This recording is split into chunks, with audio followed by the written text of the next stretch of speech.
Good morning বন্ধুরা। অনেক দিন ছুটিতে ছিলাম, মানে আমার অফিস বন্ধ ছিল, তাই আমি বিভিন্ন জায়গায় ঘুরছিলাম। তো অনেক অনেক ধন্যবাদ শঙ্কর দেবনাথ দাদাকে, আগরতলা মিলন চক্র, যে আমার পোস্ট দেখে, যে আমি কিছুদিন আগে একটা পোস্ট করেছিলাম, সুমিতা তাঁতি রিসেন্টলি যার বাবা মারা গেছে, যার মা একজন দিনমজুর শ্রমিক, বইয়ের জন্য স্কুলে ভর্তি হতে পারছিল না, ক্লাস 9-এ উঠেছে।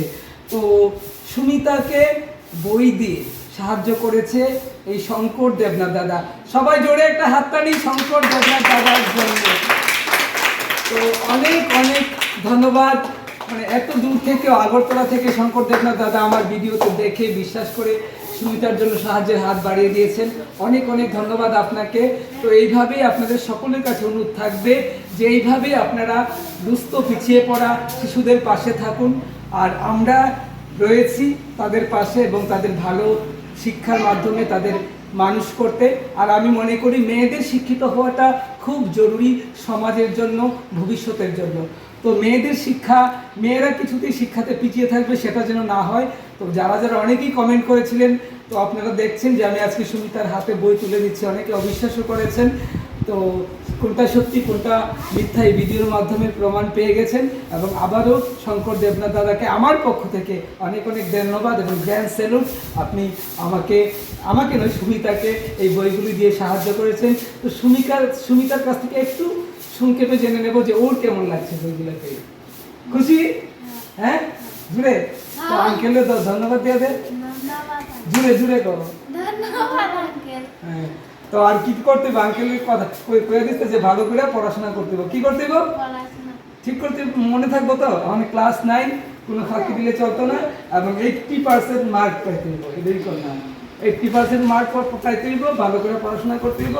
তাইলে আরও মানুষ, কোনোদিন মানুষ মানে টাকার অভাবে বা বইয়ের অভাবে পড়াশোনা বন্ধ হইবে এমন না। সবাই সবাই সাহায্য করবো, কিন্তু পড়াশোনাটা ভালো করে করতে হইব। ঠিক মনে থাকবো।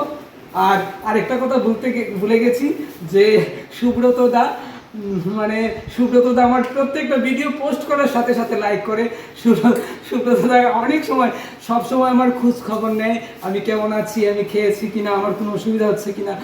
কি বলবো, সুব্রত দা মানে আমি সুব্রত দাদাকে এতটা মনে করি না যতটা সুব্রত দা আমাকে মনে করে। সত্যি সুব্রত দা আপনি সত্যি মহান, কারণ আমার মতো একটা সামান্য মানুষের খোঁজ আপনি প্রতিক্ষণ রাখছেন এবং প্রতিক্ষণ সাপোর্ট করে যাচ্ছেন। কেউ আমাকে বাজে কথা বললে তাদের আমার হয়ে গালি দিচ্ছেন, সেটা আর অনেক বড় পাওনা।